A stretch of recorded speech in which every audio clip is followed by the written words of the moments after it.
نحمده ونستعينه ونستغفره ونؤمن به ونتوكل عليه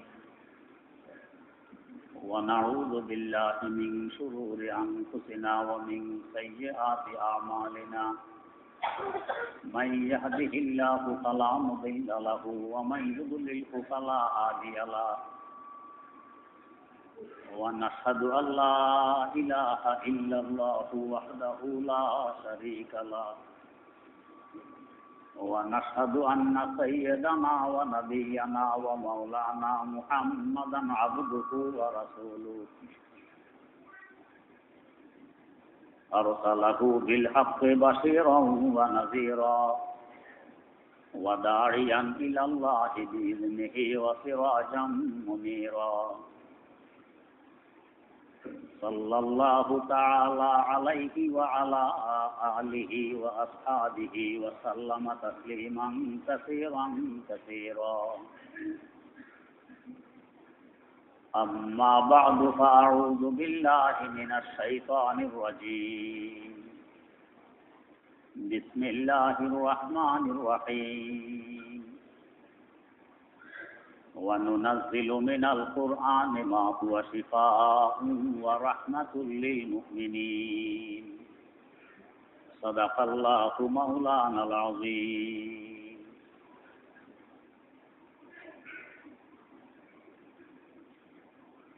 কোরআনে কারীমের বৈশিষ্ট্য বর্ণনা করতে গিয়ে বলা হয়েছিল যে কোরআনে কারীমের মাধ্যমে রোগ থেকে আরোগ্য লাভ করা যায়, চাই দৈহিক রোগ হোক আর চাই আত্মিক রোগ হোক। দেহের রোগের চিকিৎসা এবং আত্মার রোগের চিকিৎসা আল্লাহ রাব্বুল আলামিন কোরআনে কারীমের মাধ্যমে অবতীর্ণ করেছেন। আত্মার রোগের চিকিৎসার কথা বলতে গিয়ে সাইয়্যিদানা ফারুক আযম হযরত ওমর রাদিয়াল্লাহু তাআলা আনহুর আলোচনা চলছিল। তিনি আত্মার কত বড় রোগী ছিলেন যে হযরত রাসূল আকরাম সাল্লাল্লাহু আলাইহি ওয়াসাল্লামের শির উচ্ছেদ করার জন্য খোলা তলোয়ার হাতে নিয়ে রওনা হয়ে গেছেন। এই সাহস আবু জাহালও করেনি, আবু লাহাব করেনি, অথবা সায়বা করেনি, কিন্তু খাত্তাবের বেটা ওমর করছে। এর থেকে অনুমান করা যায় যে ওমর কত বড় আত্মার রোগী। রোগী না হলে এই সাহস অন্যদের হয়নি, ওনার হল। আধা পথে যাওয়ার পর একজন সাহাবীর সাথে সাক্ষাৎ ঘটে। ওমরের হাবভাব দেখে সাহাবী বুঝে ফেললেন যে ওমর কিছু একটা ঘটাতে যাচ্ছে। জিজ্ঞেস করলেন যে ওমর কোথায় যাও, কি জন্য যাও? ওমর জবাব দিলেন যে মুহাম্মদের কল্যাণ আনতে যাই। কত পরিষ্কার জবাব! সাহাবী সরাসরি বাধা না দিয়ে কৌশল অবলম্বন করলেন। বললেন যে ওমর, ঘরের চিন্তা আগে করতে হয়, বাইরের চিন্তা পরে। তোমার বোন ফাতেমা তোমার ভগ্নিপতি মুহাম্মদের অনুসারী, এরা মুসলমান হয়ে আছে, আর তুমি মুহাম্মদের চিন্তায় তলোয়ার নিয়ে বেরিয়ে আসো। ওমর দেখলেন কথা তো ঠিক, ঘর আগে ঠিক করা লাগে, বাইরে চিন্তা পরে। ওমর ফিরলেন বোনের ঘরের দিকে। সাহাবীর কৌশল কাজে লাগলো। এখন তো ওমরকে ফিরিয়ে দিলেন, সামনে কি হবে ওটা সামনে দেখা যাবে। বোনের ঘরের পাশে এসে ওমর শুনতেছে নতুন কি যেন এরা পড়তেছে। এরা একজন সাহাবীর কাছে কোরআন শিখতেছিলেন। ওমর দেখলেন আর তো সাক্ষী মুক্তির প্রয়োজন নেই, প্রমাণ তো হয়ে গেছে। মুসলমান না হইলে তো কোরআন শিখত না। ঘরে ঢুকেই তলোয়ারের পিঠ দিয়ে আঘাত আরম্ভ করেন। রক্তাক্ত করে ফেললেন তলোয়ার দিয়ে আঘাত করে। অনেকক্ষণ পিটানোর পর জিজ্ঞেস করলেন, তোমরা কি করতেছিলে, আমার হাতে দাও। বোন জবাব দিলেন, আমরা যা কিছু করতেছিলাম তোমার হাতে দেয়া যাবে না। যদিও এতক্ষণ তুমি তলোয়ারের পিঠ দিয়ে আঘাত করেছ, এখন যদি মন চায় পেট দিয়েও করতে পারো, কিন্তু যে বস্তু আমরা পড়তেছিলাম ওইটা তোমার হাতে তুলে দেয়া যাবে না। কেন যাবে না? বুখারী শরীফে হাদিস আছে, হালাওয়াতে ঈমান তথা ঈমানের স্বাদ যে পেয়ে যায়, আগুনে ঝাঁপিয়ে পড়া তার জন্য সহজ হয়, কিন্তু ঈমান বিক্রি করা সহজ হয় না। এটা অনেক কঠিন ব্যাপার। তো বোন তো ঈমানের স্বাদ পেয়ে গেছে, তাই বলছে এখন চাইলে তলোয়ারের পেট দিয়ে আঘাত করতে পারো, কিন্তু যে বস্তু পড়তেছিলাম ওইটা তোমার হাতে তুলে দেওয়া যাবে না। ওমর কারণ জানতে চাইলেন। বোন জবাব দিলেন যে আমরা যে বস্তু পড়তেছিলাম এটা আমাদের পাক খোদার পাক কালাম, তুমি নাপাক কাফের। পাক খোদার পাক কালাম নাপাক কাফেরের হাতে তুলে দেয়া যায় না, এই জন্য তোমাকে দেয়া যাবে না। ওমর ছিলেন তালেবে হক তথা সত্যের সন্ধানী, তাই ওমর জিজ্ঞেস করলেন ওইটা হাতে নিতে হলে কি করা লাগবে, কি করলে হাতে নেওয়া যাবে? আবু জাহাল বললে আমরা যাকে চিনি তারও আসল নাম ছিল ওমর। খাত্তাবের বেটার নামও ওমর, আবু জাহালের নামও ওমর, উভয়জনের এক নাম। কিন্তু আবু জাহাল বিন হারব, হারবের বেটা ওমর, সে ছিল ক্ষমতা লিপ্সু, ক্ষমতা লুবী, আর ওমর ছিলেন সত্যের সন্ধানী। এই বেষ্টনের কারণে ওমর হয়ে গেছেন ফারুকে আযম, হক এবং বাতিলের মধ্যে পার্থক্যকারী, আর ও হয়ে গেছে আবু জাহাল, মূর্খতার পিতা। এক সময় তার উপাধি ছিল আবুল হাকাম, জ্ঞানের পিতা। আল্লামা রুমি রহমতুল্লাহ আলাইহি মুসনাদে শরীফে উল্লেখ করেছেন, বুল হাকাম নাম মাসবুদ ও বো জাহালে শোধ, আয় বসা আহলাগ হাসাদনা আহলে শোধ, আয় বসা আহলাগ হাসাদনা আহলে শোধ। যে আবুল হাকাম জ্ঞানের পিতা যার উপাধি, সে আবু জাহালে পরিণত হইল, মূর্খের পিতায় পরিণত হইল। কেন? ক্ষমতার লোভের কারণে। আর ওমর ছিলেন সত্যের সন্ধানী, ক্ষমতা থাকার দাগ আমাকে সত্য মানতে হবে। এই জন্য ওমর ফারুকে আযম হয়ে গেছেন। দুনিয়ার কোটি কোটি মানুষ শ্রদ্ধা ভক্তি সহকারে তার নাম নেয়, আর ঘৃণা নিয়ে আবু জাহালের নাম নেয়। তাই ওমর গোসল করে আসলেন, সত্যের সন্ধানী। আর আবু জাহাল হইলে গোসল করতো না, কারণ তার চিন্তাধারা ছিল যদি মুহাম্মদের কথা মেনে নেই তো নেতৃত্ব মুহাম্মদের হাতে চলে যাবে, আমার হাতে থাকবে না। হক আর না হক এটা চিন্তা করার প্রয়োজন নেই, নেতৃত্ব কিভাবে থাকবে এটা চিন্তা দরকার। যার কারণে আবু জাহালের দুনিয়াও শেষ, আখিরাতও শেষ। কত বেইজ্জতির সাথে দুনিয়া থেকে বিদায় নিতে হয়েছে আবু জাহালকে। অপ্রাপ্ত বয়স্ক দুইজন ছেলের হাতে আবু জাহাল মারা যায়। বদরের যুদ্ধে হযরত মুআজ মুআব্বাস রাদিয়াল্লাহু আনহুমা, হযরত ইবনে মাসউদ রাদিয়াল্লাহু তাআলা আনহুকে এসে জিজ্ঞেস করতেছে, কয় টাকা যান আবু জাহালকে চিনে না? তো ওই যে ঘোড়ায় দেখা যায় এই আবু জাহাল। বস দুইজন গিয়ে ধরতে দৌড়িয়ে গিয়ে, কিন্তু সে তো ঘোড়ার পিঠে। আবু জাহালের পায়ের মধ্যে আঘাত আরম্ভ করে দুই ভাই। আবু জাহাল টিকতে না পেরে ঘোড়া থেকে পড়ে গেছে। এই দুই ভাইয়ের পিটুনিতে আবু জাহাল ধরাশায়ী, কিন্তু ছোট্ট মানুষ আবু জাহালকে জবাই করার এখনো পুরোপুরি সাহস হয়নি। কোন রাওয়ায়াতে আছে ইবনে মাসউদ বা অন্য সাহাবী গেছে আবু জাহালকে জবাই করতে। আবু জাহালের এখনো হুঁশ আছে। আবু জাহাল বলতেছে, দেখো এই শেষ মুহূর্তে আমার একটা অনুরোধ। কই কি? তো আমাকে জবাই করবা সিনার সাথে লাগাইয়া, আমার কল্লার সাথে লাগাইয়া কল্লা কাটবা না, সিনার সাথে লাগাইয়া কল্লা কাটবা। কেন? যাতে আমাদের সকলের কল্লা তো এক সময় একসাথ করা হবে, কারা কারা মারা গেছে। তো সিনার সাথে লাগাইয়া কাটলে আমার কল্লাটা বড় দেখা যাবে, সবাই যাতে বুঝে যে এটা লিডারের কল্লা। কেমন কপাল করছে, লিডারের কত লোভ, যে মারা যাওয়ার পরও লিডার থাকতে চায়। তো আমার কল্লা দেখলে যাতে বুঝে এটা বড় উঁচু দেখা যায়, এটা লিডারের কল্লা। তো মারা গেছে এই দুইজন নাবালেগ ছেলের হাতে। কত বেইজ্জত। বুল হাকাম না মাসবুদ ও বো জাহালে শোধ, আয় বসা আহলাগ হাসাদনা আহলে শোধ, আয় বসা আহলাগ হাসাদনা আহলে শোধ। আর এরপরে আবু জাহালের লাশ বদর একটি কুয়ায় পা ধরে হেঁচড়াই হেঁচড়াই নিয়ে কুয়ায় নিক্ষেপ করা হয়। আর ফারুক আযম ওমর রাদিয়াল্লাহু তাআলা আনহু, ওনার শান শওকত কেমন! ইন্তেকালের আগে ওসিয়ত করলেন হযরত আব্দুল্লাহর কাছে, ওনার ছেলে, যে দেখো আমার আশা যে আল্লাহ রাসূল সাল্লাল্লাহু আলাইহি ওয়াসাল্লামের পাশে যাতে আমার দাফন হয় হযরতে আয়েশা সিদ্দিকা রাদিয়াল্লাহু তাআলা আনহার হুজরা, এটা আমার আশা। তুমি একটু ওনার থেকে অনুমতি নিয়ে আসো। হযরত ওমরের বেটা আব্দুল্লাহ মা আয়েশা সিদ্দিকা রাদিয়াল্লাহু তাআলা আনহার কাছে গেলেন অনুমতি দিন। হযরত আয়েশা বললেন যে বেটা, আমার আশা ছিল এই জায়গায় আমি দাফন হব। তোমার আব্বা ওমর যখন আশা করছেন ঠিক আছে, আমি আমার আশার উপরে তোমার আব্বার আশাকে অগ্রাধিকার দিলাম। আমাকে সাধারণ কবরস্থান জান্নাতুল বকিতে দাফন করবে, তোমার আব্বার জন্য এই জায়গা আমি ছেড়ে দিলাম। আব্দুল্লাহ খুশি খুশি এসে ওমরকে শুনাইলেন যে আব্বা অনুমতি পেয়ে গেছি। এখন ওমর চিন্তা করলেন যে এখনো তো আমি খলিফাতুল মুসলিমিন, এখনো ক্ষমতা আমার হাতে। হয়তোবা ক্ষমতার ভয়ে আয়েশা সিদ্দিকা তার নিজের জন্য রাখা জায়গা আমার জন্য ছেড়ে দিয়েছেন। তাই বললেন, আব্দুল্লাহ, আমার ওই কথা আমি উদ্র করলাম, এই অনুমতিতে হবে না, আমাকে সেখানে দাফন করবে না। তাহলে তো আমি মারা যাওয়ার পরে, মারা গেলে তার ক্ষমতা আমার হাতে থাকবে না, আরেকজন খলিফাতুল মুসলিমিন হবে। আমার লাশ নিয়ে মা আয়েশার কাছে, তখন যদি মা আয়েশা অনুমতি দেয় তাহলে আমাকে ওইখানে দাফন করবে, কারণ তখন আর ক্ষমতার দাপটে অনুমতি দিতে বাধ্য হবে না, যেহেতু আমি তখন মুর্দা।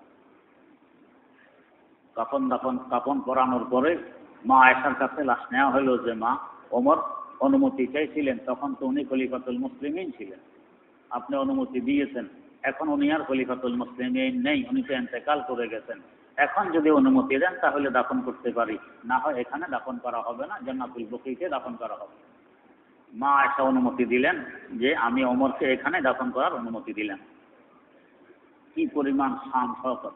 আল্লাহ রাসূল সাল্লাল্লাহু আলাইহি ওয়াসাল্লাম বলতেছেন, ও যেভাবে আমার পাশে আবু বকর আর ওমর শায়িত, এইভাবে হাসর মাঠে আমি দুইজনের কাঁধে হাত রেখে হাসর মাঠে উঠব। কেমন শান ও শওকত ওমরের! যেন সত্যের সন্ধানী, ক্ষমতা লিপ্সু ছিলেন না। সত্যের সন্ধানী থাকলে আল্লাহ পাক ইজ্জতের সাথে ক্ষমতা এমনি দিয়ে দেন। ওমর তো এক সময় ক্ষমতা পেয়েও গেছেন, অর্ধ জাহানের ক্ষমতা ছিল তার হাতে। তাই ওমর বোনের কথায় গোসল করে আসলেন, এসে বললেন গোসল করে আসছি, এবার তো দিতে পারো। ওমর কোরআন শরীফের পৃষ্ঠাগুলো হাতে নিলেন, বোন হাতে তুলে দিন। সূরা তাহার শুরুর কয়েকটি আয়াত, তাহা মা আনজালনা আলাইকাল কুরআনা লিতাশকা ইল্লা তাযকিরাতাল লিমান ইয়াখশা তানজিলাম মিম্মান খালাকাল আরদা ওয়াস সামাওয়াতিল উলা আর-রাহমানু আলাল আরশি ইস্তাওয়া লাহু মা ফিস সামাওয়াতি ওয়া মা ফিল আরদি ওয়া মা বাইনাহুমা ওয়া মা তাহতাস সারা। এই মাত্র কয়েকটি আয়াত। কোরআনে কারীমের বৈশিষ্ট্য, কোরআন বুঝুক আর না বুঝুক, আয়াত পড়লে কিংবা শুনলে তার আসর পড়ে, তার অ্যাকশন হয়। এক বুজুর্গ ছিলেন, লেখাপড়া করেননি, কিন্তু আল্লাহর ওলি বুজুর্গ। ওনার সামনে যদি কেউ কোরআন তেলাওয়াত করতো তো উনি বলে দিতেন এটা কোরআনের আয়াত। আর কোরআনের আয়াতের নাই হুবহু যদি কোনো হাদিস তেলাওয়াত করতো উনি বলতেন এটা আয়াত নয়, এটা হাদিস। একদিন জিজ্ঞেস করা হইল, হুজুর আপনি তো এগুলো পড়েননি, আপনি কি করে বুঝেন এটা আয়াত আর এটা হাদিস? উনি বলতেছেন কি করে আর বুঝবো, যখন আয়াত তেলাওয়াত করা হয় তখন আমি দেখতেছি তার সাথে অনেক বড় আকারের নূর নাজিল হয়, আর হাদিস যখন তেলাওয়াত করা হয় তখনও নূর নাজিল হয়, তবে কোরআনের আয়াতের মতো এত বড় আকারের নয়। এতে আমি পার্থক্য করতে পারি, এটা আমার মাওলার কালাম আর ওইটা রাসূলুল্লাহ সাল্লাল্লাহু আলাইহি ওয়াসাল্লামের হাদিস। তো কোরআনের বৈশিষ্ট্য, কোরআন শুনলে কিংবা তেলাওয়াত করলে তার আসর হয়, অ্যাকশন। তো বাস তেলাওয়াত করছেন এই 5টি আয়াত, অ্যাকশন শুরু হয়ে গেছে, চিকিৎসা আরম্ভ হয়ে গেছে। এখন বলতেছেন তো আমাকেও তোমাদের নবীর দরবারে নিয়ে চলো। রওনা হয়ে গেল। দরবারের কাছে ঘনাইলে সাহাবায়ে কেরাম রাদিয়াল্লাহু তাআলা আনহুম দেখতেছেন ওমর আসতেছে হাতে তলোয়ার। বললেন, ও আল্লাহর রাসূল, ওমরকে আসতে দেখা যায় হাতে তলোয়ার, কি জানি ঘটায়, অনুমতি দিলে আমরা এগিয়ে গিয়ে তাকে বাধা দিই। রাসূলুল্লাহ সাল্লাল্লাহু আলাইহি ওয়াসাল্লাম বললেন, বাধা দেওয়ার প্রয়োজন নেই, ওমরকে আসতে দাও।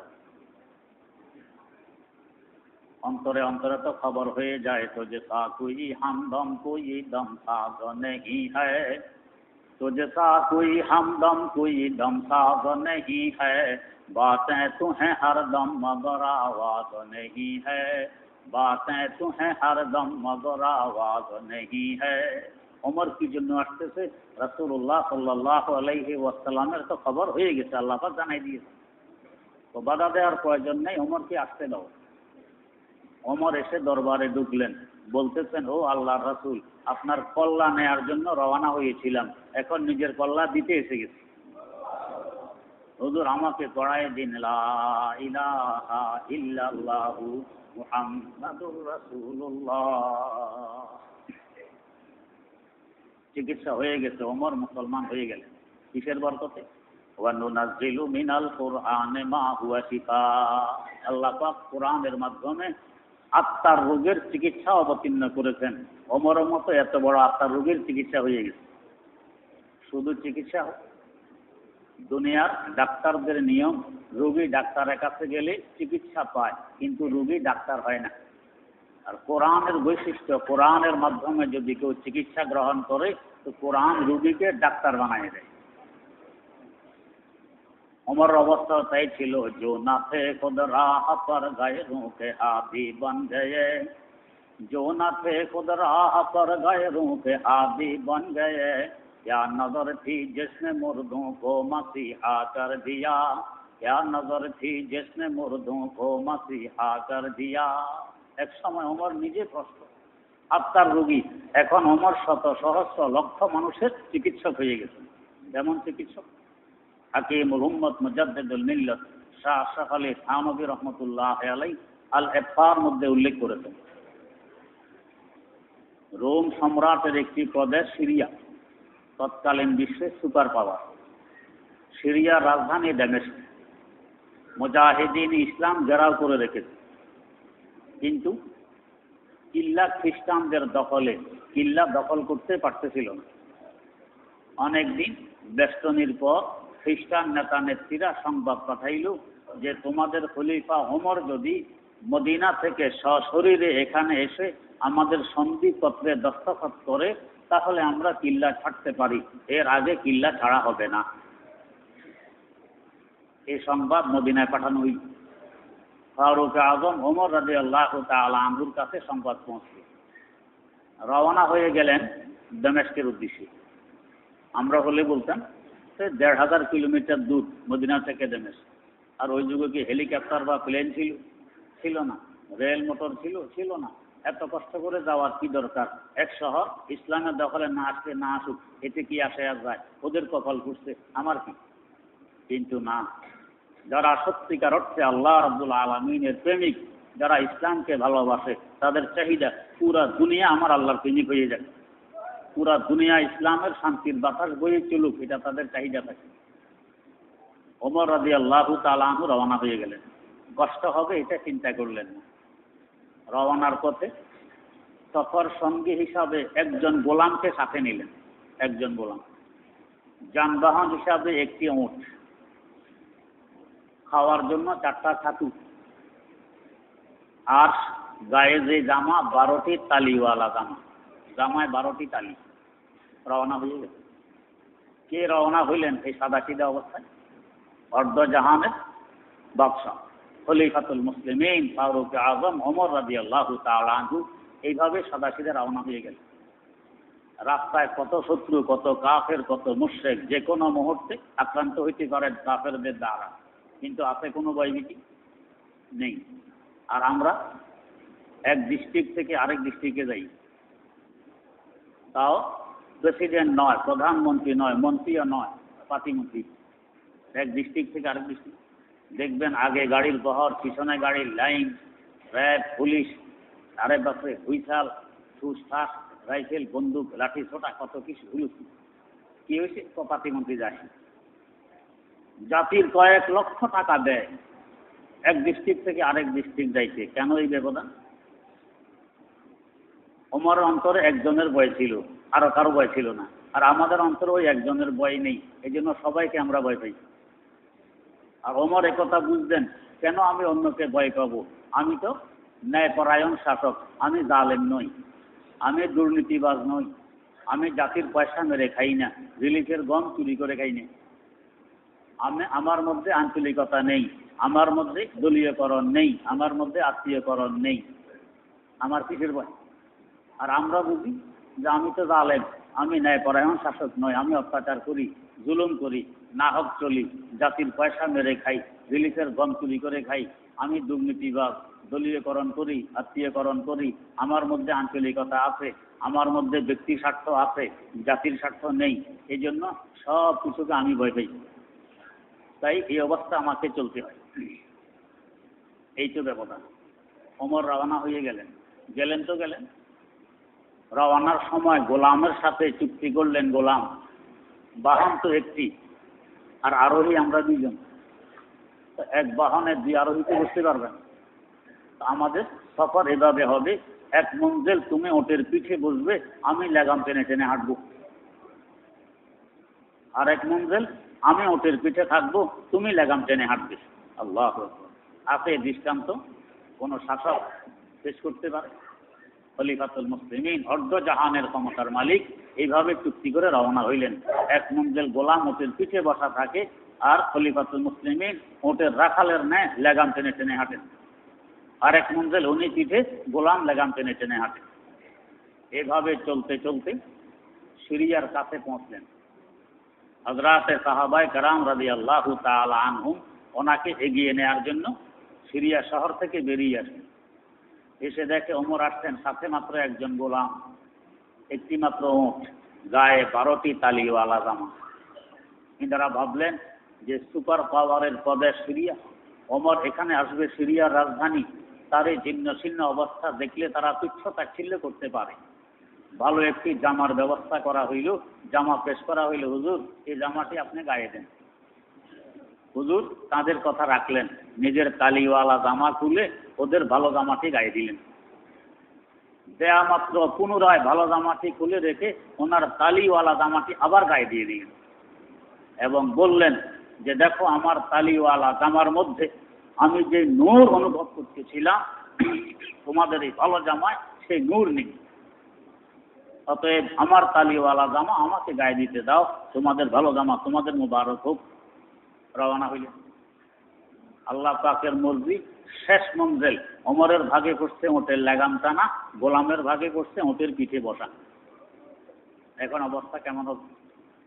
গোলাম বলছে, হুজুর সুপার পাওয়ার, এরা যদি দেখে যে খলিফাতুল মুসলিমের একজন ওটের রাখাল তালিওয়ালা জামা গায়ে দিয়ে ওটের রশি টানতে টানতে আসতেছে, এরা তুচ্ছ তাচ্ছিল্য করবে। হুজুর আপনি পিঠে বসুন, লাগাম আমি টেনে চলি। ওমর বলতেছেন, অসম্ভব, তোমার হক এখন ওটের পিঠে বসা, আমার দায়িত্ব লাগাম টানা, তোমার হক মেরে খাবো, এটা আমার পক্ষে সম্ভব নয়। গোলাম বললেন, হুজুর আমি বুঝি এটা আমার হক, আমি আমার হক আপনার জন্য ছেড়ে দিলাম, আপনি পিঠে বসুন। ওমর বলছেন, গোলাম হক তুমি ছেড়ে দিয়েছ, তুমি জানো, আমি জানি, আমাদের খোদাই জানে, কিন্তু এই ঘটনাগুলোতে একসময় ইতিহাসে লিপিবদ্ধ হবে। জগৎবাসী ধারণা করবে ওমর ক্ষমতার দাপটে 2 মঞ্জিল ওটের পিঠে বসা ছিল, আর গোলাম বেচারা দুর্বলতার কারণে বাধ্য হয়েছিল ওটের লাগাম টেনে টেনে হাঁটতে।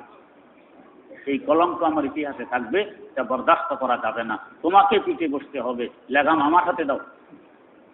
ওমর ওটের লাগাম টেনে টেনে চলছেন, গোলাম ওটের পিঠে। হাকিমুল উম্মত মুজাদ্দিদুল মিল্লাত শাহ আশরাফ আলী থানভী রহমাতুল্লাহ আলাইহি আল ইফতার মধ্যে উল্লেখ করতেছেন, তো খ্রিস্টান নেতা নেত্রীরা, পাদ্রীরা কিল্লার পাচির উপর দাঁড়াইয়ে তাকাইয়াছে খলিফাতুল মুসলিমিন কিভাবে আসে। কারণ ওদের তো ধারণা তাদের নেতা নেত্রীরা যেভাবে খুব মিছিল সহকারে শান শওকতে দলবল নিয়ে গাড়ির প্রহার নিয়ে উপস্থিত হয়, ওমর বুঝে এইভাবে আসে। দেখে যে ওটের রাখালের নেয় লাগাম টেনে টেনে আসতেছে, গায়ে তালিওয়ালা জামা। উনি যখন কিল্লার পাচিরের পাশে পৌঁছলেন, তো কিসের সন্ধিপত্র আর চুক্তিপত্র?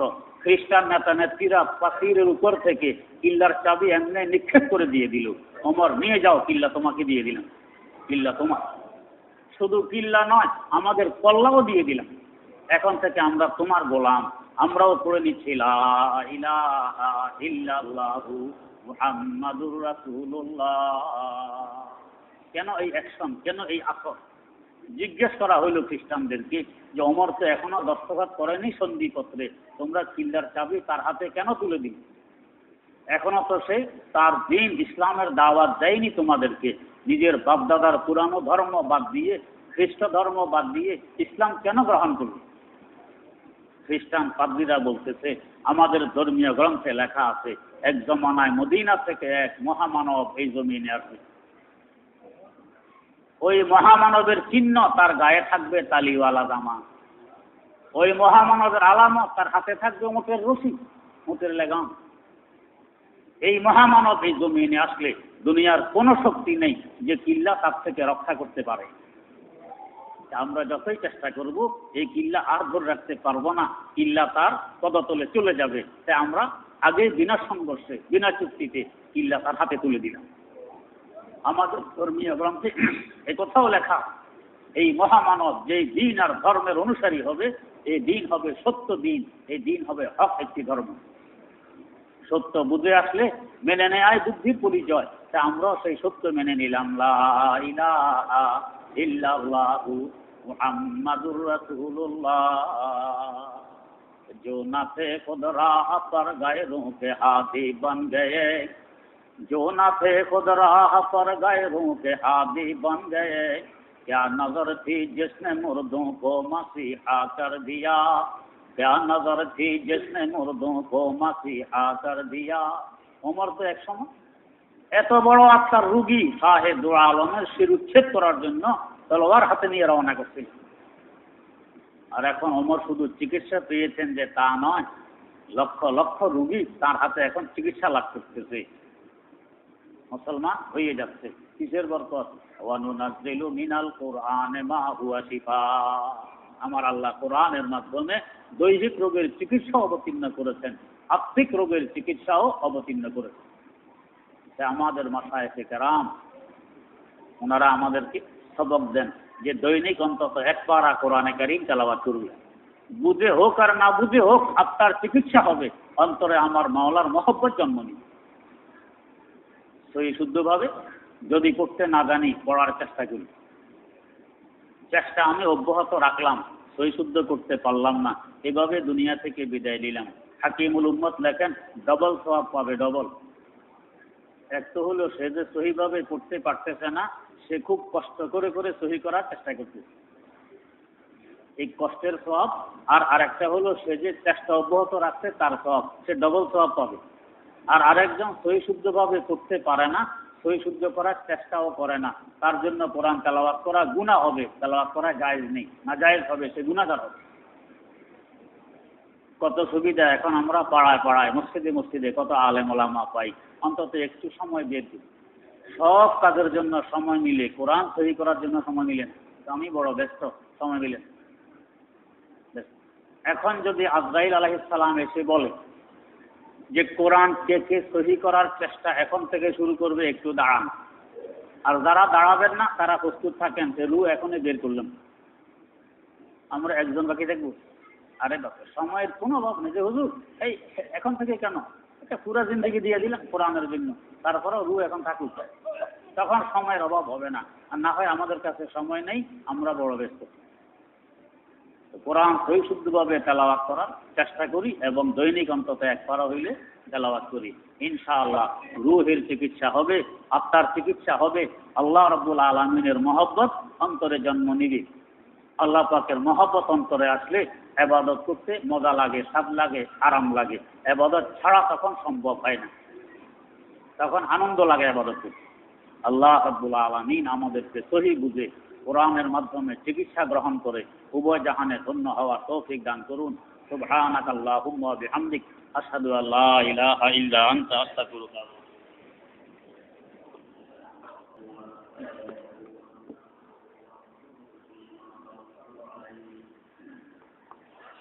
ونعوذ بالله من شرور أنفسنا ومن سيئات أعمالنا، من يهده الله فلا مضل له ومن يضلله فلا هادي له، ونشهد أن لا إله إلا الله وحده لا شريك له، ونشهد أن سيدنا ونبينا ومولانا محمدا عبده ورسوله، أرسله بالحق بشيرا ونذيرا وداعيا إلى الله بإذنه وسراجا منيرا، সাল্লাল্লাহু তাআলা আলাইহি ওয়া আলা আলিহি ওয়া আসহাবিহি ওয়া সাল্লামা তাসলিমান কাসীরান কাসীরা। আম্মা বা'দু ফাআউযু বিল্লাহি মিনাশ শাইতানির রাজীম। বিসমিল্লাহির রাহমানির রাহিম। ওয়া নুনাজ্জিলু মিনাল কুরআনি মা হুয়া শিফাa'un ওয়া রাহমাতুল লিল মুমিনিন। সাদাকাল্লাহু মাওলানাল আযীম। বয়ান চলছিল মুসলমানের পঞ্চম অক্ষর আলিফ সম্পর্কে। বলা হয়েছিল যে আলিফ মানে আমানত। আল্লাহ রাব্বুল আলামিনের পক্ষ থেকে অসংখ্য আমানত আমাদের উপর রয়ে গেছে। এই আমানতগুলো যথাযথ মালিকের কাছে পৌঁছিয়ে দেয়া আমাদের দায়িত্ব। এই অসংখ্য আমানতের মধ্যে কোরআনে কারীম একটি গুরুত্বপূর্ণ আমানত। কোরআনে কারীম নামে আমানত সম্পর্কে বয়ান করতে গিয়ে বলা হয়েছিল যে এই আমানতের সংরক্ষণ করতে পারলে উপকৃত হব আমরা নিজেরা। এক নম্বর, আমরা সকলে ইহ ও পরকালে শান্তির জীবন যাপন করতে পারব। বলা হয়েছিল যে শান্তি পেতে হলে দুইটি শর্ত পূরণ করতে হয়। একটি শর্ত রোগ থেকে মুক্তি লাভ করা। রোগী কোনোদিন শান্তি পায় না, চাই রোগ দেহের হোক চাই রোগ আত্মার হোক। উভয় প্রকার রোগ থেকে মুক্তি লাভ করা শান্তির শর্ত। আরেকটি শর্ত আল্লাহ রাব্বুল আলামিনের রহমত অর্জন। তার রহমত ছাড়া কোনোদিন শান্তি লাভ করা যাবে না। প্রথম শর্ত রোগ থেকে মুক্তি লাভ, চাই রোগ দৈহিক হোক আর চাই আত্মিক হোক। উভয় প্রকার রোগ সম্পর্কে গত কয়েক জুমায় আলোচনা হয়েছিল। আজকে দ্বিতীয় শর্ত, আল্লাহ রাব্বুল আলামিনের রহমত সম্পর্কে কিছু আলোচনা করার ইচ্ছা রাখি। আল্লাহ রাব্বুল আলামিনের রহমত তথা অনুগ্রহ, দয়া মায়া ছাড়া কেউ দুনিয়াতে সুখ শান্তিতে বসবাস করতে পারে না। তার দয়া মায়া, তার অনুগ্রহ, তার রহমত তো আসে কোরআনের মাধ্যমে মুমিনদের জন্য। আল্লাহ পাক নিজে বলতেছেন ওয়া রাহমাতুল লিল মুমিনিন। রহমত আসে মুমিনদেরকে লক্ষ্য করে। তবে মুমিনরা যেই গ্রহে বসবাস করে এই গ্রহে কিছু নাফরমানও বসবাস করে।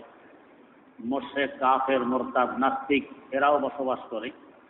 মুমিনদের সাথে বসবাস করার বরকতে এরাও ওই রহমতের কিছু ভাগ পেয়ে যায়, বরং অনেক ক্ষেত্রে মুমিনদের তুলনায় আরো বেশি পায়। যেমন ধরুন, আপনি একটি আমের চারা লাগাইলেন। আপনার লাগানো চারায় প্রত্যহ সকাল বিকাল আপনি পানি দেন, মাঝে মধ্যে গোবর, মাঝে মধ্যে সার ব্যবহার করেন। 5-7 দিন পর দেখবেন আপনার লাগানো চারার আশেপাশে আরো কিছু গাছ গজিয়ে উঠছে। এগুলো আম গাছ নয়, আপনার লাগানো নয়, এমনি উঠে গেছে। এই গাছগুলোকে আমাদের পরিভাষায় আমরা বলি আগাছা। এই আগাছা আপনার শত্রু, আগাছা আপনার লাগানো আমের চারারও শত্রু। এরপরও এরা আপনার দেয়া পানির ভাগ পায়, আপনার দেয়া গোবরের অংশ পায়, আপনার দেয়া সারের হিস্সা পায়। কেন পায়? আপনার লাগানো চারার আশেপাশে বসবাস করে এই জন্য। দূরে কোথাও থাকলে এরা ভাগ পেত না। এবং আপনার লাগানো চারার তুলনায় এদের ভাগ আরো বড় হয়। তাই দেখবেন আপনার লাগানো চারা যেই গতিতে বড় হতে চলছে, আশেপাশের আগাছাগুলো আরো দ্রুত গতিতে বড় হতে চলছে। 14-15 দিন পরে দেখা যায় আপনার লাগানো চারার মাথা দেখা যায় না, ওই আগাছাগুলোর মাথা আরো লম্বা হয়ে গেছে। ওগুলো আপনার লাগানো চারার তুলনায় আরো তরু তাজা, মোটা তাজা। কিন্তু এগুলো আপনারও শত্রু, আপনার চারারও শত্রু, উভয়জনের জন্য ক্ষতিকর। প্রকাশ পাবে শত্রুতামি কখন? 20-25 দিন পর আপনি যখন ফেনে নিয়ে আসবেন, ফেনে নিয়ে এসে আগাছাগুলোর গোড়া দিয়ে কেটে পরিষ্কার করে ফেলবেন। নিজের লাগানো গাছ কিন্তু কাটেননি, কাটছেন আশেপাশের আগাছাগুলো। তো এতদিন যে আপনার ভাগ এরা পাইল, আপনার লাগানো চারার তুলনায় আরো বেশি ভাগ পাইল, এরা যদি মনে মনে একথা ভাবে যে আমরাই আসলে মালিকের মনোনীত, মালিকের পছন্দনীয় গাছ, এজন্য আমাদের ভাগ বড়, আমাদের হিস্সা বড়, এদের এই মনে করা কি আদৌ ঠিক হবে? মোটেও ঠিক হবে না। মালিকের শত্রু, এরপরও এরা বড় অংশ গ্রহণ করতেছে, পেয়ে যাচ্ছে। কেন? আপনার লাগানো চারার আশেপাশে বাস করে যে, এই জন্য। এই যে গোড়া দিয়ে কেটে পরিষ্কার করে ফেললেন, এরপরও কি আপনার ক্রোধ, আপনার গোস্বা, আপনার রাগ কি ঠান্ডা হয়েছে? এদেরকে রোদ্রে ফেলে শুকিয়ে একেবারে আগুনের চুলায় দিয়ে জ্বালিয়ে ভস্ম বানানোর পর আপনি ক্ষান্ত হয়েছেন। এখন প্রমাণ হয়ে গেছে এরা আপনার শত্রু ছিল, যদিও আপনার দেয়া পানির ভাগ, গোবরের হিস্সা, সারের অংশ এরাও পেয়ে গেছে, কিন্তু এরা শত্রু। না হয় নিজের লাগানো আমের চারাকে তো চুলায় দেননি, আর নিজের লাগানো আমের চারার গোড়া দিয়ে তো সেনে দিয়ে কাটেননি, ওগুলোকে কাটলেন কেন?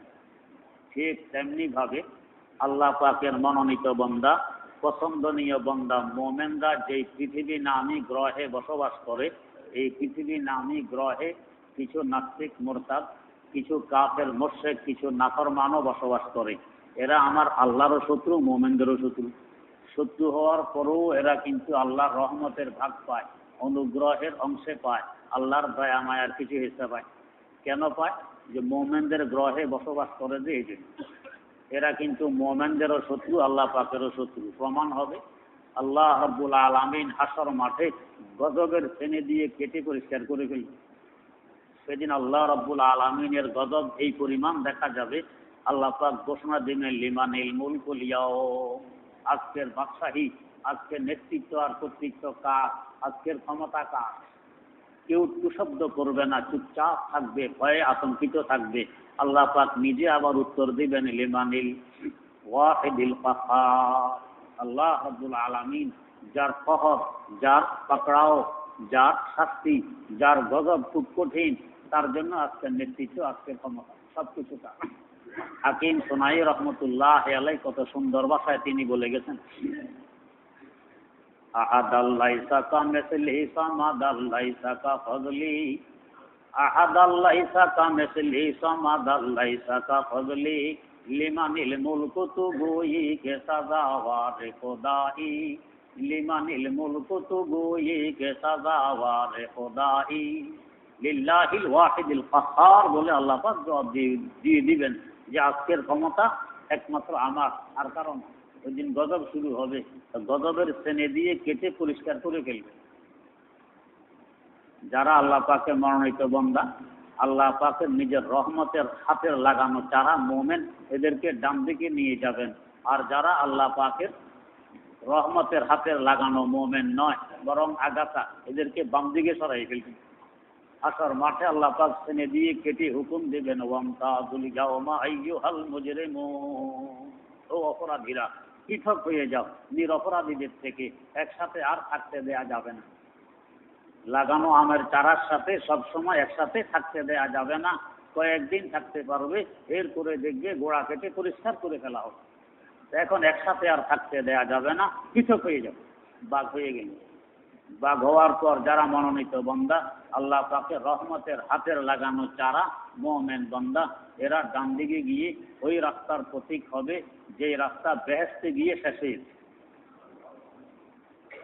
আর যারা বাম দিকে পড়বে আগাছা, যাদের গোড়া কাটা হয়ে গেছে গজবের শ্রেণী দিয়ে, এরা বাম দিকের পথের প্রতীক হবে, যেই পথ আমাদের পাপের শত্রু, আমাদের পরম শত্রু ইবলিস আর শয়তানের বাড়ি জাহান্নামে গিয়ে পৌঁছেছে। আল্লাহ রাব্বুল আলামিনের ক্রোধ, তার গোস্বা, তার গজব তখনও শেষ হবে না। জাহান্নাম নামী চুলার আগুনে দিয়ে জ্বালাইয়ে বর্ষ বানাই আল্লাহ পাক শান্ত হবেন। তখন বুঝে আসবে কারা আল্লাহ পাকের রহমতের হাতের লাগানো মনোনীত বান্দা আর কারা, আর কারা ছিল আল্লাহ পাকের নাফরমান, কারা ছিল আগাছা। তো কোরআনে কারীমের মাধ্যমে আল্লাহ রাব্বুল আলামিনের রহমত আসে, উভয় জাহানে আসবে। আসে তো মোমেনদেরকে লক্ষ্য করে, ওয়া রাহমাতুল লিল মুমিনিন। কিন্তু মোমেনদের আশেপাশে মোমেনরা যে পৃথিবী নামী গ্রহে বসবাস করে, এই পৃথিবী নামী গ্রহে বসবাস করার কারণে ওই নাস্তিক মুরতাদ কাফের মুশরিকরাও ভাগ পায়। অনেক ক্ষেত্রে তারা আরো বেশি পায়, একটি দৃষ্টান্তের মাধ্যমে বোঝার চেষ্টা করি। দুলা বিয়ে করতে যায় শ্বশুর বাড়ি। যেদিন বিয়ে হবে তার আগের রাত্রেই মেয়ের আব্বা গরু জবাই আরম্ভ করছে। মেয়ের আব্বা বড় জমিদার, বড় ধনী, ডজন খানে গরু জবাই করছে। গরু জবাই দেখে ওই বাড়ির কুকুরগুলো আশেপাশের কুকুরগুলোকেও একসাথ করে মিছিল বের করছে। রাত্রে দেখবেন গরু জবাই দেখে কুকুররা মিছিল দেয়, কেউ কেউ আওয়াজ, এক দৌড়ে বাড়ির এই মাথায়, আরেক দৌড়ে ওই মাথায়। খুব আনন্দ আর ফুর্তি। এদের আনন্দ মিছিল দেখলে তো মনে হয় যেন আগামীকাল এদেরই বিয়ে। বিরিয়ানি পাক করা হইতো, খুব সুস্বাদু বিরিয়ানি।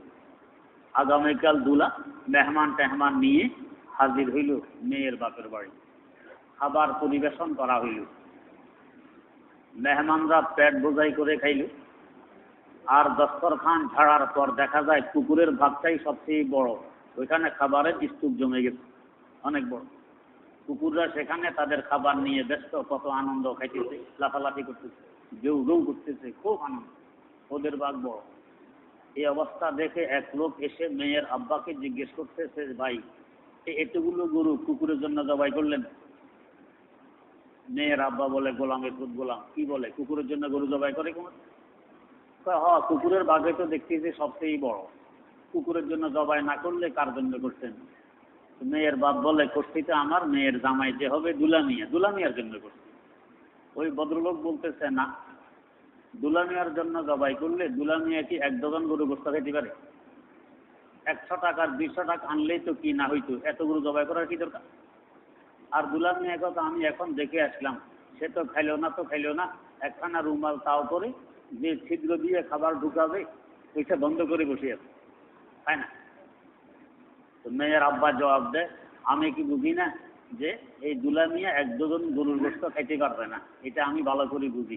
তারপরও কেন জবাই করলাম? দুলামিয়ার সম্মান রক্ষার্থে জবাই করলাম, তার লাজ রক্ষার্থে জবাই করলাম। যদি আমি শুধু তার জন্য 100 টাকার 200 টাকা গোস্ত বাজার থেকে নিয়ে আসতাম, তার সাথী সঙ্গীরা তাকে তিরস্কার করতো, মজাক করতো, ঠাট্টা করতো, যে কোন কঞ্জুসের বাড়ি গিয়েছো বিয়ে করতে, একটি গরুও জবাই করলো। আমি দুলামিয়ার ইজ্জত রক্ষার্থে এতগুলো গরুর গলায় ছুরি চালাইছি। আমি বুঝি দুলামিয়া এদিকে ভ্রুক্ষেপ করবে না, কারণ সে আজ এই বাড়িতে খাইতে আসেনি। সে তো এসেছে আরেকটি স্পেশাল নেয়ামতের উদ্দেশ্যে, যেটা আমার সুন্দরী নেই। সে তো অপেক্ষায় আছে কবে বাসার ঘর সময় আসবে, কবে আমার মেয়ের সাক্ষাৎ পাবে। সে তো ওই চিন্তায় চিন্তিত। সে কি আজকাল খাওয়ার জন্য আসতে পারে? বাঘ যদিও কুকুরের বড়, সাপের মেহমানদের বড়, কিন্তু ওদেরকে লক্ষ্য করে গরু জবাই করা হয়নি। গরু জবাই করা হয়েছে দুলামিয়াকে লক্ষ্য করে। দুলামিয়া যখন বাসার ঘরে রওনা করে, দুলামিয়ার সাথে যদি অন্যান্য মেহমানরাও লাইন ধরে যে আমরাও যাবো ওইখানে, আর সাথে কুকুরেরও লাইন, ফেরাও যাবে।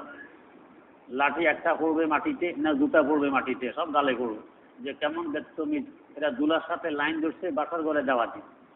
কারণ এই বাসার ঘর এটা একমাত্র দুলার জন্য স্পেশাল ব্যবস্থা, অন্যদের এই ব্যবস্থা হবে না।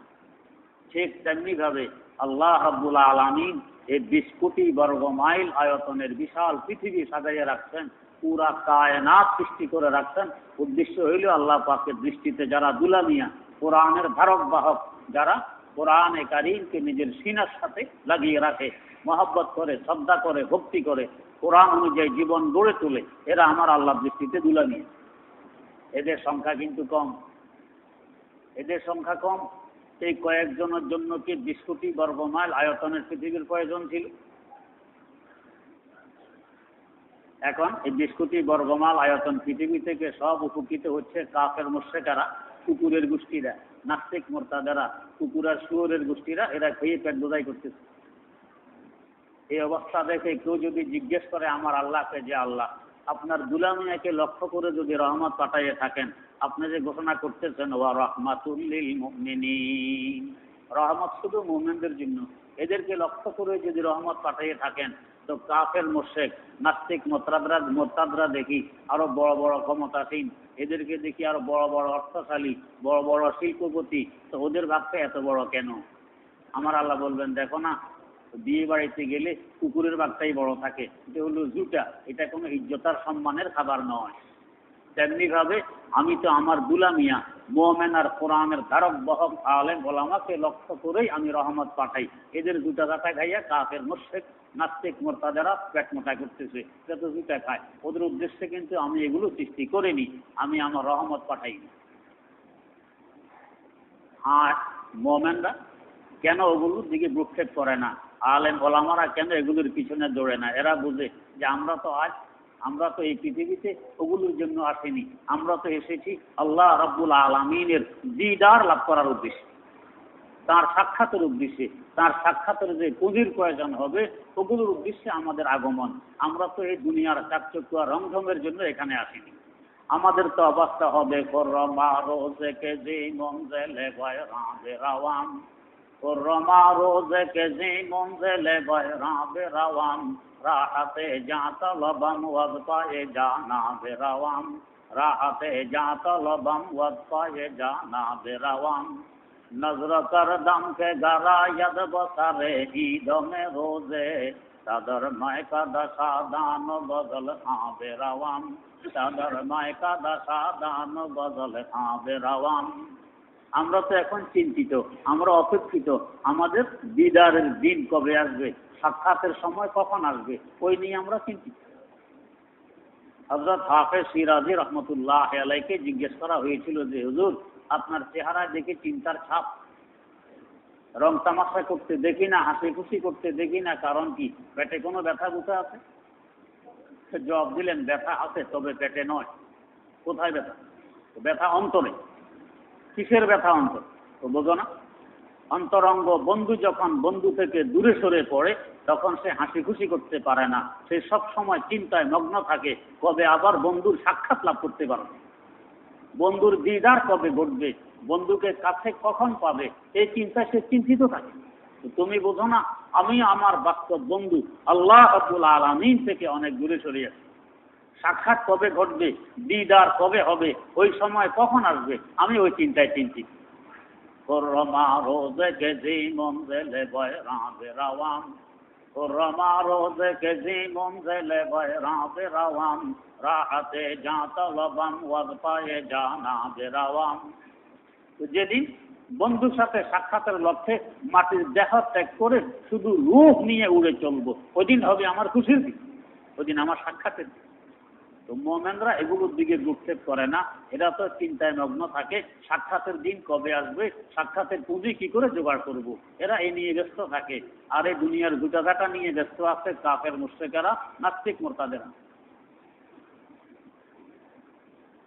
যেদিন সাক্ষাতের দিন আসবে, বেহেশতের দিকে রওনা করবে, ডান পথের প্রতীক্ষা রওনা করবে, বেহেশতের দিকে যাবে, সেখানে সাক্ষাৎ ঘটবে বেহেশতে। এখন যদি তাদের সাথে নাস্তিক মুরতাদেরাও লাইন ধরে, কাফের মুশরিকেরাও লাইন ধরে, ওই বিয়ে বাড়ির কুকুরের নেয়, ফেরেশতাদের লোহার ডান্ডার বাড়ি একটা করবে মাটি। এটা তো তোমাদের জন্য নয়, তোমরা তো ঈমান আনোনি, তোমরা তো দুলামিয়া সাজার চেষ্টা করনি, তোমরা এই জগতের পুঁজি জোগাড় করনি, তোমরা তো জুটা নিয়ে ব্যস্ত ছিল। অতএব এটা স্পেশাল একমাত্র মুমিনদের জন্য, এটা স্পেশাল একমাত্র মুসলমানদের জন্য, এটা স্পেশাল একমাত্র আলেম ওলামাদের জন্য, এটা স্পেশাল একমাত্র কোরআন ও হাদিসের ধারক বাহকদের জন্য, এটা তোমাদের জন্য নয়। তোমাদের জন্য জাহান্নাম অপেক্ষা করতেছে, কুকুরের জন্য লাঠির বাড়ি অপেক্ষা করতেছে, তোমাদের জন্য ফেরেশতাদের ডান্ডার বাড়ি অপেক্ষা করতেছে, এটা তোমাদের জন্য নয়। ডান্ডা দিয়ে তখন সোহকা ফিরে দিবে সেখান থেকে, ওই পথে চলতে দেয়া হবে না। আল্লাহ রাব্বুল আলামিন রহমত তো নাজিল করেন কোরআনের মাধ্যমে মুমিনদেরকে লক্ষ্য করে, কিন্তু মুমিনদের আশেপাশে যে কাফের মুশরিকেরা বসবাস করে, নাস্তিক মুরতাদেরা বসবাস করে, মুমিনদের উসিলায় ওরাও পায়। বুঝবুদ্ধির যদি অভাব হয় তো এটা বোঝে না, আর যদি বুঝবুদ্ধি থাকে, বিচক্ষণতা থাকে, তাহলে বুঝে। দুলা যখন খাইতে বসে, মেহমানরাও বসছে, দুলাও বসছে, দুলা তো রুমাল তাও করে মুখের ছিদ্র বন্ধ করে বসে আছে, এরপরও দেখবেন দুলার সামনে একটি স্পেশাল প্লেট, আস্ত বাজি মুরগি কয়েকটি, ডিম, বাজি, অন্য সব কিছু দিয়ে সাজাইয়ে দুলার সামনে বড় পেট। এরপরেও কি দুলা এদিকে ভ্রুক্ষেপ করে? ভ্রুক্ষেপ করে না, দুলা তেমন খায় না। একটু পরে দেখবেন দুলার সামনে দিয়ে 3-4 জন লোক এসে বসছে। তারা দুলার শালাকে মন্দিরে, এরা এসে দুলার সামনে বসে বসে ওই দুলার স্পেশাল বর্তন থেকে মুরগি ছিঁড়ে আর খায়, এদিক সেদিক বিলায়, ফাঁকে ফাঁকে সুযোগ পেলে দুলার মুখও জোর জবরদস্তি 2-1 লোকমা ঠেলে দেয়। এভাবে নিজেদের পেট এরা বোঝাই করলো, 2-1 লোকমা দুলার মুখও দিল। এরপর যদি মন্তব্য করে যে আর যদি আমরা দুলাভাইয়ের মুখে লোকমা না দিতাম তো না খাইয়া মরত, আমাদের উসিলা দুলাভাই খাইয়া বাঁচছে, তাদের এই মন্তব্য কি ঠিক হবে? মোটেও ঠিক হবে না। বরং দুলার উসিলা এরা খাইয়া বাঁচছে। দুলা যদি এই বাড়িতে না আসতো তো আসতো মুরগি বাজে দূরের কথা, মুরগির ঠ্যাং খাওয়া যেত, ঠ্যাং খাওয়া যেত না। তো দুলার উসিলা এরা খাইয়া পেট বোঝাই করছে, কিন্তু বুদ্ধির অভাবের কারণে বলতেছে আমাদের উসিলা দুলা খাইয়া বাঁচছে। ঠিক তেমনি ভাবে আল্লাহ রাব্বুল আলামিন মুমিনদের উসিলা রহমত পাঠাইতেছেন এই জগৎ, এদের উসিলা কাফের মুশরিকরা খাইয়া বাঁচতেছে। আর যদি চিন্তা করে যে আমাদের উসিলা না খাইয়া বাঁচছে, এটা ভুল হবে। বরং মুমিনদের উসিলা খাইয়া বাঁচত, বুদ্ধির অভাব এই জন্য বুঝে আসে। হ্যাঁ, মুমিনরা আবার 2 প্রকার। এক প্রকার মুমিন তো আছে সরাসরি আল্লাহ রাব্বুল আলামিনের বিধিবিধান কোরআন ও হাদিস নিয়ে ব্যস্ত আছে, আর আরেক প্রকার আছে এরা এটা নিয়ে ব্যস্ত থাকতে পারেনি কিন্তু ঈমান আছে। এরা মাঝে মধ্যে কিছু টাকা পয়সা দান করে কোরআনের কেন্দ্র মাদ্রাসায়, কোরআনের কেন্দ্র মাদ্রাসায় কিছু পয়সা করে দিয়ে যায়। এরাও যদি মন্তব্য করে যে আমাদের চাঁদা খাইয়াই তো মাদ্রাসায় চলছে, আমাদের চাঁদা খাইয়াই তো হুজুররা বাঁচছে, আমরা যদি চাঁদা না দিতাম তাহলে কি হুজুররা বাঁচত? আপনি বলতেছেন হুজুরদের উচিলে আমরা খাই, তো আমাদের উচিলে না হুজুররা খাইল। এইটাও ঠিক এরকমই হবে যে দুলার উচিলায় শালা সম্বন্ধীরা আস্ত মুরগি খেতেই পারছে, দুলা না থাকলে তারা কিন্তু মুরগি পাইতো না। এরা যে মাঝে মধ্যে 2-4 লোকমা দুলার মুখে ঠেলে দিল, কেন ঠেলে দিল? এরা একথা বুঝায় ও দুলা ভাই আপনি আমাদের দূরের কেউ নন, আমরাও আপনার দূরের কেউ নই, আমরা আপনার অতি নিকটের আত্মীয়, যাকে বিয়ে করতে এসেছেন আমরা তার ভাই। ওই আত্মীয়তার পরিচয় দেওয়ার জন্য আপনার মুখে 2-4 লোকমা ঠেলে দিতে আসছি। আমরা যে আপনার নিকটের মানুষ তার পরিচয় দিচ্ছি, মুখে 2-4 লোকমা ঠেলে দিই। অতএব যখন আপনি পিকনিকে যাবেন আমাদেরকে নিয়ে যেতে হবে, আমাদেরকে রেখে গেলে হবে না। যখন পার্কে ঘুরতে যাবেন আমাদেরকেও সাথে রাখতে হবে, আমাদেরকে বাইরে রেখে গেলে হবে না। ওই পরিচয় দেওয়ার জন্যই আপনার মুখে 2-4 লোকমা ঠেলে দিচ্ছি। ঠিক তেমনি ভাবে মুসলমানেরা 2-4 টাকা, 2-4 হাজার টাকা, 2-4 লাখ টাকা মাদ্রাসা দান করে, তার মানে ও কোরআন হাদিসের ধারক বাহক ওলামায়ে কেরাম, আমরা আপনাদের দূরের কেউ নই, আমরা আপনাদের নিকটের মানুষ। আপনাদেরকে আমরা মহব্বত করি, ভালোবাসি, আপনাদের সাথে আমাদের আন্তরিকতা আছে, আমরা আপনাদের দূরের কেউ নই, তার পরিচয় দেওয়ার জন্য 2-4 হাজার টাকা দিয়ে গেলাম, আপনাদের মুখে জোর জবরদস্তি লোকমা ঠেলে দিলেন। অতএব যখন আপনারা পিকনিকে যাবেন কাল বেহেশতে, আমাদেরকে ভুলে গেলে হবে না, সাথে নিয়ে যেতে হবে।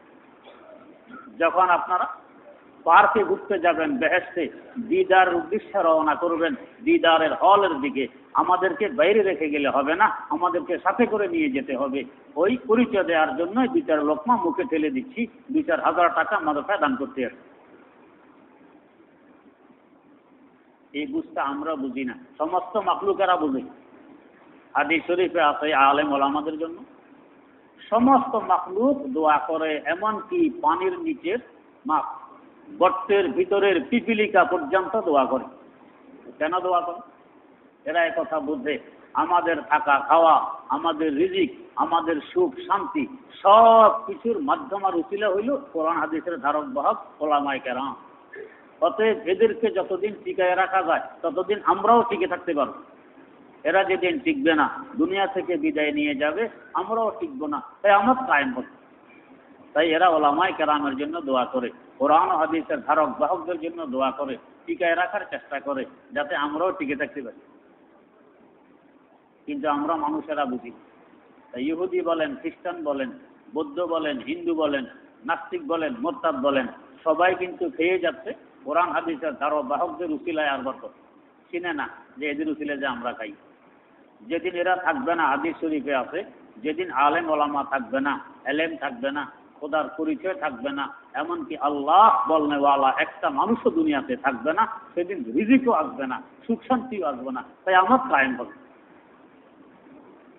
বিশাল সামিয়ানা টানাইছে, লক্ষ্য তো দুলামি, কিন্তু এত বড় সামিয়ানা, দুলামির এত বড় দরকার? 2 হাত বাই 2 হাত হইলে এটার ছায়ার ভিতরে একজন দুলা থাকতে পারে। বিশাল সামিয়ানা কেন টানাইল মেয়ের বাপে? দুলার শান, দুলার ইজ্জত হিসাবে বিশাল সামিয়ানা টানাইছে, উদ্দেশ্য একজন দুলামি। আল্লাহ রাব্বুল আলামিন বিশাল দুনিয়া সাজাইয়া রাখছেন, উদ্দেশ্য কোরআন ও হাদিসের ধারক বাহক, উদ্দেশ্য বাস্তবত্বে যারা মুমিন এরা উদ্দেশ্য, এদের শান রক্ষার্থে। আর বাকিরা এর উসিলায়, দুলার উসিলায় ছায়া পাইতেছে, দুলার উসিলায় শরবত পাইতেছে, দুলার উসিলায় খাওয়া দাওয়া পাইতেছে, সব উসিলায়। যাদের বুঝবুদ্ধির অভাব এরা বুঝে না, যাদের বুঝবুদ্ধি আছে এরা বুঝে যে কার উসিলায় খাইতেছে। তো আমরাও কিন্তু কোরআন হাদিসের ধারক বাহকদের উসিলায় খাইতেছি, মুমিনদের উসিলায় আল্লাহ পাক রহমত পাঠাইতেছেন কোরআনের মাধ্যমে। কোরআনের মাধ্যমে রহমত আসে, সে কোরআনের কেন্দ্র কোথায়? আগে তো মুসলমানদের প্রত্যেকটি ঘর কোরআনের কেন্দ্র ছিল, প্রত্যেক ঘরে কোরআনের তেলাওয়াত হইতো, কোরআনের চর্চা হইতো, কোরআনের শিক্ষা হইতো। আর এখন এটা আস্তে আস্তে দূরে সরতে সরতে মাদ্রাসায় গিয়ে সীমিত হয়ে গেছে। এখন মুসলমানদের ঘর কোরআনের জায়গায় দখল করে নিয়েছে টেলিভিশন, যেটা আল্লাহর গজবকে টেনে আনে, ওইটা দখল করে নিয়েছে, আর কোরআন বেরিয়ে গেছে মাদ্রাসায় পৌঁছে। অতএব রহমত যদি এখন আসে তো কোরআনের কেন্দ্র মাদ্রাসায় আসে, এরপরে চতুর্দিকে ছড়িয়ে পড়ে। ঘর তো এখন আর কোরআনের কেন্দ্র রয়নি। তাই এই মাদ্রাসাগুলোর সাথে নিষ্কুনি যে যত সম্পৃক্ত রাখতে পারবো, যত জুড়ে রাখতে পারবো, ততই রহমতের ভাগ আমিও পাবো, ইহকালও পাবো, পরকালও পাবো। আর যদি এগুলোর থেকেও দূরে সরে যাই, তো ঘরকেও দূরে সরাই ফেলেছি, আর আমিও মাদ্রাসা থেকে দূরে সরে গেছি, রহমত আর আমার কিসমতে নেই, না দুনিয়ায় না আখিরাতে। সম্পদ থাকতে পারে আমার হাতে, ক্ষমতা থাকতে পারে আমার কাছে, কিন্তু শান্তি আমার কাছে থাকবে না। শান্তি তো যারা কোরআনের ধারক বাহক তাদের পিছনে পিছনে দৌড়ে, শান্তি সম্পদের নাম নয়, শান্তি ক্ষমতার নাম নয়, শান্তি জায়গা জমিনের নাম নয়, শান্তিতে হইল আল্লাহর রহমতের নাম। শান্তির এক মাথা আমাদের অন্তরে, আরেক মাথা আল্লাহ পাকের রহমতের হাতে। যদি যোগাযোগ ঠিক থাকে, আল্লাহ পাকের রহমতের হাত থেকে কোরআনের মাধ্যম হয়ে শান্তি আমাদের অন্তরে আসে। আর যদি যোগাযোগ ঠিক না থাকে, তো তাহলে শান্তি আর আমাদের অন্তরে আসবে না। শান্তির সম্পর্ক অন্তরে। আল্লাহ রাব্বুল আলামিন বলতেছেন, ওয়া নুনাজ্জিলু মিনাল কুরআনি মা হুয়া শিফাউন ওয়া রাহমাতুল লিল মুমিনিন। ও বান্দা, শান্তির জন্য যে 2টি শর্ত পূরণ করতে হয়, একটি হলো রোগ থেকে মুক্তি, আর একটি হলো আমার রহমত অর্জন।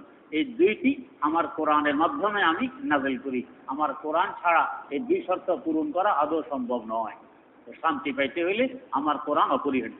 আল্লাহ রাব্বুল আলামিন তার কোরআনকে বুকে ধারণ করে কোরআনের জীবন গড়ে তোলে, উভয় জাহানে আমাদেরকে ধন্য হওয়ার তৌফিক দান করুন।